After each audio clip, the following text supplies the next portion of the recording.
Hello class 7th। आपकी science की worksheet number 13 आज हम करेंगे और टॉपिक है how nutrients are replenished in the soil या फिर मृदा में पोषकों की पुनरावृत्ति। ठीक है, बट इससे पहले as corona virus is increasing day by day, इतना ज़्यादा बढ़ रहा है। ठीक है, दिल्ली में तो बहुत ज़्यादा केसेस हो रहे हैं, इसलिए हमें सेफ़ रहना है और हेल्दी रहना है। इसके लिए हम कुछ प्रिकॉशंस ज़रूर फॉलो करेंगे। घर पे रहेंगे, wash your hands frequently with soap and clean portable water. अपने हाथ बार बार धोएंगे साबुन से, और अगर नहीं है साबुन और पानी तो आप सैनिटाइज़र यूज़ करेंगे। ओके, और अगर आपके पास हैंकरचीफ नहीं है, हैंकी नहीं है, टिश्यू नहीं है, और अगर आप खांसते हैं या छींकते हैं तो ज़रूर अपनी एल्बो यूज़ करेंगे। बार बार अपना फेस टच नहीं करेंगे, और डिसइंफेक्टेंट बार बार यूज़ करेंगे, क्लीन करेंगे सरफेसेस को, ऐसे टच नहीं करेंगे। और ज़रूर सोशल डिस्टेंसिंग प्रैक्टिस करनी है, फॉलो करनी है। 2 गज की दूरी ज़रूर रखनी है, और मास्क तो ज़रूर पहनना है जब भी बाहर जाएंगे। बिना मास्क के कहीं भी नहीं जाना, और हेल्दी खाना खाना है ताकि आप बिल्कुल हेल्दी और सेफ रहें। ठीक है, stay safe, stay healthy. Okay, now let's proceed for the worksheet. जैसे कि आपको पता ही है कि प्लांट्स को भी न्यूट्रिएंट्स चाहिए, जैसे हम लोग खाना खाते हैं हमें भी न्यूट्रिएंट्स चाहिए ग्रो होने के लिए, है ना। ऐसे ही प्लांट्स को भी तो चाहिए। तो फिर वो कहाँ से लेते हैं? वो सारे न्यूट्रिएंट्स उनको मिलते हैं सॉइल से। ठीक है, बट और भी तो जब ज़रूरत होती है तो फिर क्या करते हैं? तो आपने देखा होगा कि घर में सपोज़ आपके पौधे तो हैं ही, आपको सपोज़ माली आता है, गार्डनर होता है, तो वो ब्लैक कलर का कुछ डालते हैं उसके अंदर, कभी कभी वाइट कलर का भी कुछ पाउडर सा डालते हैं पौधों में, है ना, ताकि वो अच्छे ग्रो करें। वो ब्लैक कलर वाला क्या होता है? मैन्योर होती है। मैन्योर मतलब कि खाद। क्या होती है? खाद। ठीक है, और जो वो वाइट कलर का पाउडर होता है केमिकल टाइप, वो होता है फर्टिलाइजर, उर्वरक। ठीक है, ये चीज़ें डाली जाती हैं ताकि प्लांट्स की ग्रोथ अच्छी हो जाए, उनको न्यूट्रिएंट्स मिल जाएं जो उन्हें चाहिए। ठीक है, मेनली नाइट्रोजन ज़्यादा चाहिए होता है। Fine, okay. अब जो मेन्योर होती है, मेन्योर जो है ऑर्गेनिक है, बिल्कुल ऑर्गेनिक मतलब नेचुरल होती है। Manures are organic substances which are obtained from decaying parts of the plants and animal excreta and provide nutrients to the plants। मतलब कि खाद जैविक पदार्थ होते हैं जो पौधों के अवशेष और पशुओं के गोबर से प्राप्त होते हैं तथा पौधों को पोषक तत्व प्रदान करते हैं। नेचुरल होते हैं। हम मैन्योर घर पे भी बना सकते हैं, जैसे प्लांट्स या खाने की चीज़ें, हमारे फ्रूट्स के पील्स हैं, छिलके हैं, वो जब धीरे धीरे पड़े रहेंगे सड़ने लग जाएंगे। एनिमल का एक्सक्रीटा है, वो धीरे धीरे सड़ने लग जाएंगे, डिके होने लग जाएंगे, तो धीरे धीरे मैन्योर बनती है। ओके, ये बिल्कुल नेचुरल होती है और प्लांट्स के लिए बहुत अच्छी होती है। एंड फर्टिलाइजर की बात करते हैं। Fertilisers are the chemical substances, chemical होते हैं which provide nutrients to the plants, ये भी न्यूट्रिएंट्स ही देते हैं, बट मेनली कौन कौन से, ज़्यादा कौन से प्रोवाइड करते हैं? Nitrogen, phosphorus and potassium. कौन सा है? Nitrogen, phosphorus and potassium, that is NPK, NPK। Okay, उर्वरक रासायनिक पदार्थ हैं जो पौधों को पोषक तत्व प्रदान करते हैं, मुख्य रूप से नाइट्रोजन, फॉस्फोरस और पोटेशियम देते हैं। ओके, तो अभी हम और आगे बढ़ते हैं। प्लांट्स जो हैं मिनरल्स एब्जॉर्ब करते हैं, यस और नो? मिनरल्स कहाँ से लेते हैं? वो हमने अभी पढ़ा, सॉइल से उसको मिलेंगे, वो भी उनकी ग्रोथ के लिए और गुड हेल्थ के लिए। जैसे हमें भी चाहिए ना न्यूट्रिएंट्स, कौन कौन से चाहिए? प्रोटीन्स हैं, वाइटामिन हैं, वाटर है, कार्बोहाइड्रेट्स है, फैट्स है, वो सब हमारी ग्रोथ के लिए चाहिए, है ना। ऐसे ही प्लांट्स को भी चाहिए।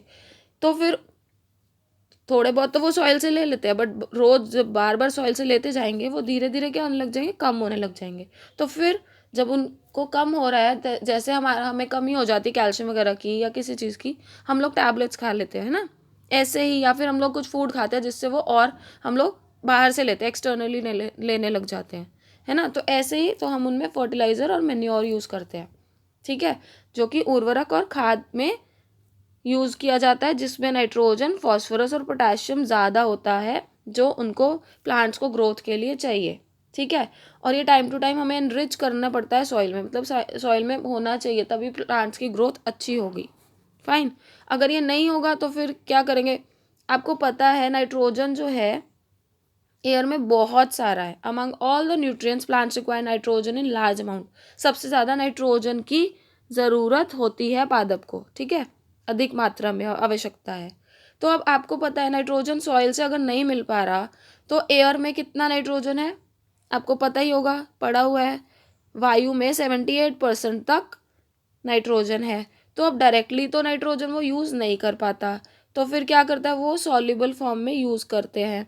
सॉल्युबल मतलब वो उसको ऐसी फॉर्म में बनाता है जिसकी फॉर्म में वो यूज़ कर पाए, ठीक है। जैसे कि सपोज़ मुझे चॉकलेट खानी है तो मैं तो चॉकलेट खा लूँगी, बट चॉकलेट अगर मैं बोलूँ कॉफ़ी बीन से बन रही है तो मैं क्या, मुझे बीन्स दे देंगे तो क्या मैं वो बीन्स खा पाऊँगी कॉफ़ी की? नहीं ना। तो हम भी वो फॉर्म यूज़ कर पाते हैं जो हमारी बॉडी को चाहिए, है ना। डायरेक्टली हम लोग भी नहीं यूज़ कर सकते, ऐसे ही प्लांट्स भी नाइट्रोजन डायरेक्टली नहीं यूज़ कर सकते, उसे सॉल्युबल फॉर्म में करते हैं, विलेय रूप में करते हैं, ओके। अब वो कौन करेगा? एक बैक्टीरिया होता है राइजोबियम। कौन सा? राइजोबियम। राइजोबियम नामक जीवाणु जो चना, मटर, मूंग और फलीदार पादपों की जड़ों में रहता है, ठीक है। अब ये जो प्लांट्स होते हैं लेग्यूमिनस प्लांट्स, मतलब फलीदार पौधे जो होते हैं उनकी जड़ों में ये होते हैं, ठीक है। और वो फलीदार पौधे कौन से हैं? ग्राम, पीस, मटर, मूंग और बीन्स, सारी दालें, उसमें सब में ये होता है राइजोबियम बैक्टीरिया, ठीक है। उनकी जड़ों में होता है जो हेल्प करता है एयर से नाइट्रोजन को लेने में और उसको सॉल्युबल फॉर्म में चेंज करता है, ओके, ताकि प्लांट्स यूज कर पाए।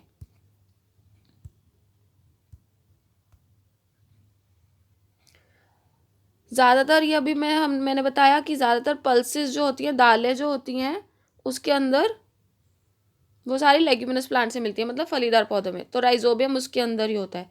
राइजोबियम अपना खाना खुद नहीं बना सकता, ठीक है। तो फिर वो क्या करता है, जैसे जो प्लांट है, ठीक है, उसके अंदर जो रूट्स हैं उधर हो जाएगा राइजोबियम। वो खाना खुद नहीं बना सकता तो ये पेड़ उसको रहने की जगह दे देगा, शेल्टर दे देगा, ठीक है, और फूड भी बना के देगा। बाय उसकी हेल्प करने के लिए ये राइजोबियम बैक्टीरिया क्या करेगा, एयर में से नाइट्रोजन को ले लेगा और जिस फॉर्म में उसको चाहिए वो हेल्प करेगा, ठीक है। तो ये फूड और शेल्टर दोनों आपस में शेयर करते हैं, मतलब कि जो हमने लास्ट वर्कशीट में पढ़ा था, सहजीवी संबंध होता है, सिम्बायोटिक रिलेशनशिप शेयर करते हैं ये, ठीक है। आवास और पोषकों का यूज़ करते हैं, आपस में शेयरिंग चलती है। जैसे इसका एग्जाम्पल कौन सा है? मटर, और कौन सा है? ये मटर का पौधा और ये फलियां, ये लेग्यूमिनस प्लांट्स होते हैं। कौन से होते हैं? लेग्यूमिनस प्लांट्स, फलीदार पादप। उसी में ज़्यादातर राइजोबियम नाम का जीवाणु जो कि बैक्टीरिया पाया जाता है, ठीक है। अभी आप ये वीडियो देखो, इसके थ्रू आपको अच्छे से कैसे समझ में आ जाएगा कैसे राइजोबियम बैक्टीरिया काम करता है, ओके।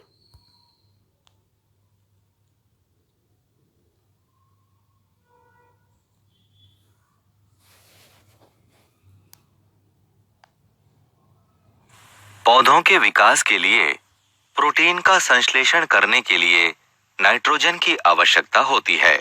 पौधे वायुमंडलीय नाइट्रोजन का प्रत्यक्ष रूप से उपयोग नहीं कर सकते।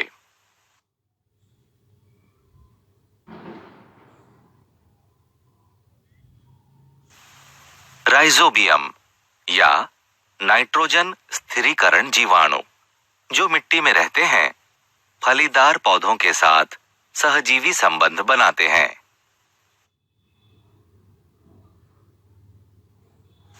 ये जीवाणु फलीदार पौधों की जड़ों को संक्रमित करते हैं और जड़ ग्रंथिकाएं बनाते हैं, जो जीवाणु के लिए आवास क्षेत्र बनता है।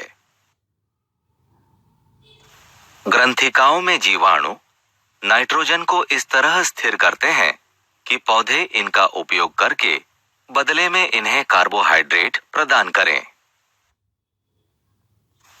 गैर फलीदार पौधों के साथ फलीदार पौधों के चक्रण के द्वारा कृषक नाइट्रोजन स्थिरीकरण का फायदा उठाते हैं।